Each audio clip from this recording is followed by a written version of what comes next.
Assalamu alaikum. My name is Sakina and today we will learn English. Grammar.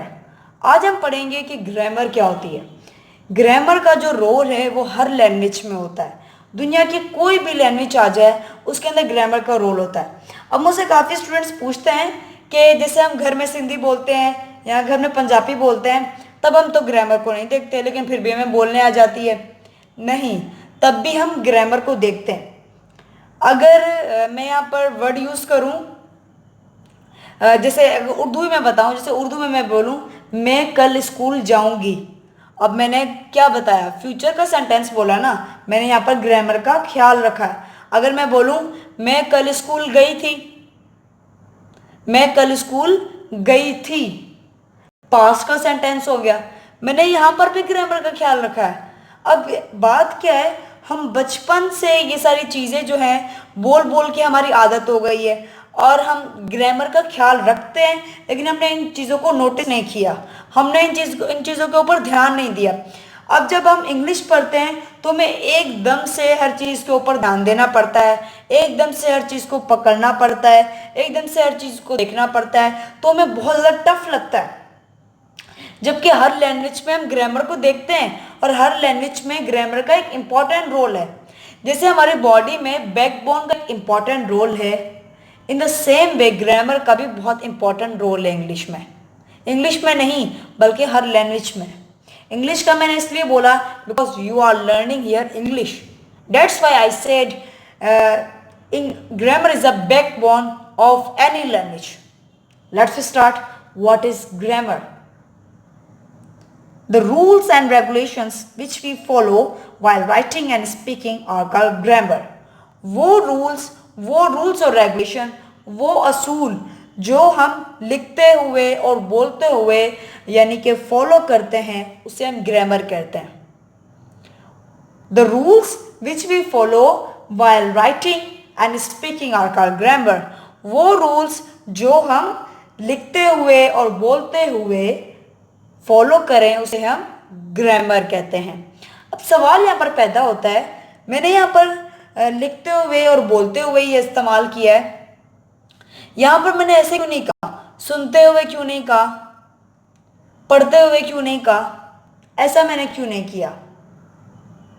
ठीक है, ऐसा मैंने क्यों नहीं किया? ऐसा भी तो हो सकता है ना कि ग्रामर जो है हमें पढ़ते हुए भी ग्रामर का ख्याल रखना चाहिए, ठीक है, तब भी हमें रूल्स रेगुलेशन को फॉलो करना चाहिए। मैंने सिर्फ और सिर्फ राइटिंग और स्पीकिंग का ही क्यों किया?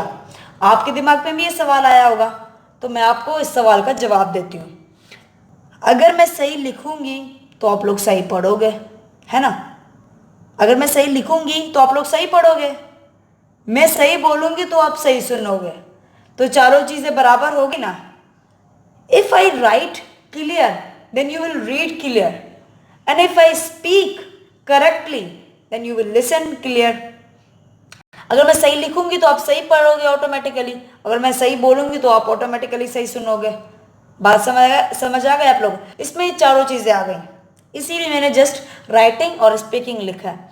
और ग्रामर को एक्सप्लेन करने का एक और तरीका ये है कि जिसके बेसिक पॉइंट है, इसके अंदर लिसनिंग, राइटिंग और यानी कि स्पीकिंग, राइटिंग, ये जो लिसनिंग, रीडिंग, ये चारों चीज़ें आ जाती हैं। और आप लोगों को पता है ग्रामर जो है वो इतनी इम्पॉर्टेंट है कि आइल्स का जो फ्यूचर में टेस्ट होता है वो भी ग्रामर के ऊपर होता है। और ये जो चारों चीज़ें हैं, लिसनिंग, राइटिंग, ये सारी चीज़ें जो हैं वो इस टेस्ट में भी आती हैं, जिसकी वजह से आप लोग इंटरनेशनल लेवल पर भी आप लोग स्टडी कर सकते हैं। एक और अब आगे बढ़ते हैं, दूसरी इसकी definition, the grammar tells us the rules of the language. अब ग्रामर जो है हमें किसी भी लैंग्वेज के रूल्स और रेगुलेशन बताती है कि कब हमने क्या चीज़ इस्तेमाल करनी है। अगर मैं जुमला बनाऊं, यहाँ पर जुमला बनाती हूँ, आई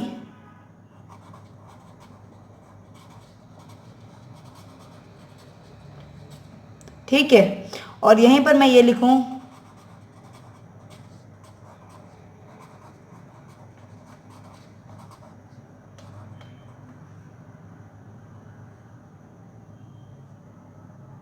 और यहाँ मैं फुल स्टॉप दे दूँ, ठीक है, अब ये सही है या ये सही है?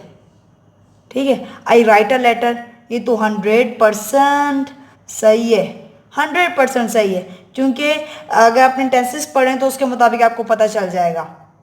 ठीक है, लेटर आई राइट आ, फिर यहाँ पे मैंने फुल स्टॉप दिया है, यहाँ पे क्वेश्चन मार्क दिया है। अब ये जो है ये गलत है अकॉर्डिंग टू ग्रामर, बिल्कुल गलत है, क्योंकि ग्रामर हमें बताती है कि हमें लैंग्वेज में कौन से रूल्स और रेगुलेशन फॉलो करने हैं, और according to grammar the sentence of this sentence is wrong and it is also describes it how to write a sentence.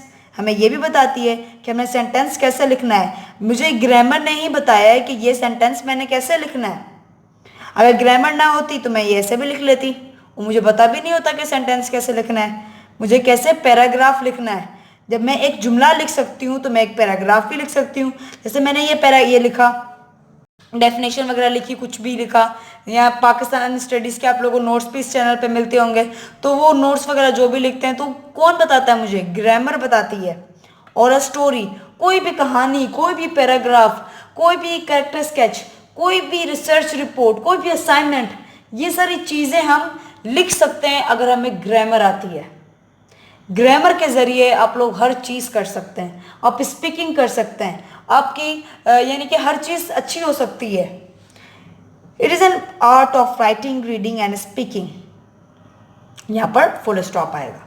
अब ये जो एक आर्ट है, एक आर्ट है जिसमें हम एक लिख सकते हैं, जिसमें हम रीडिंग कर सकते हैं और स्पीकिंग भी कर सकते हैं। ठीक है, एक आर्ट है। ग्रामर एक आर्ट कहलाती है, जिसको ग्रामर आ जाए उसे एक आर्ट आ जाएगी, जहाँ वो कुछ भी लिख सकता है, जहाँ वो कुछ भी बोल सकता है। ठीक है, अब यहीं पर हमारा ये टॉपिक ख़त्म होता है कि ग्रामर क्या है। थैंक्स फॉर योर टाइम, मिलते हैं नेक्स्ट वीडियो में।